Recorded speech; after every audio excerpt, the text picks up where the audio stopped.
the objections that are going to come up inevitably because of this. What are some of the reasons why the customer is not going to want to buy what you have to sell? Ask yourselves those questions and start taking a look at it and trying to answer those objections ahead of time before it comes to that, so you have pre-gotten those questions out of the way that they don't even come up to them when they start thinking about that in the first place. And then competition. Why would a customer choose you instead of your competitor?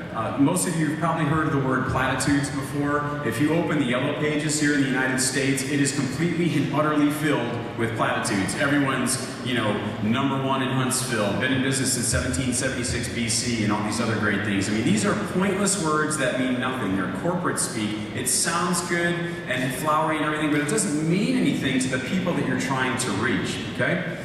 So here's a key concept. The way the human brain actually works when you're talking about these kinds of things is in pictures. Most of us can think of, if I say, what's your favorite movie? Every single one of you has probably a different movie in mind. It might be Forrest Gump or something native to your country, or a Pixar movie or something like that. It may be something that was more exciting than that. But the point is that you will get an emotional response when you stop and think about that for a second, and you start talking about and thinking about it to yourself, and you've built that picture in your head of how that thing makes you feel, how that movie makes you feel.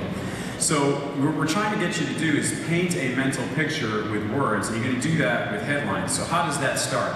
Everyone remembers the first iPod. I don't know if you remember specifically when Steve Jobs came out and pitched it, right? Everyone's all excited. We got iPhone 6s out, right? There's all these new things coming out, and that's great.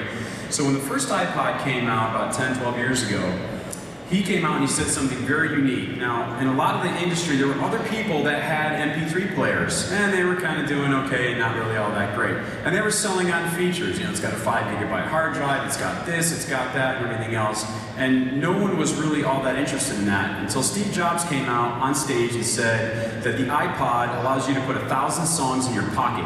So it was a benefit that everyone could immediately understand and say, wow, I mean, this is back in the days of cassette tapes still.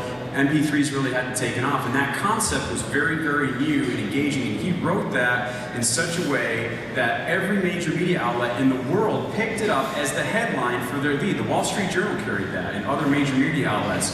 So the point is if you can think of something that's going to hit those hot button topics and items and get the story across or get the concept across to somebody without using platitudes, that's gold.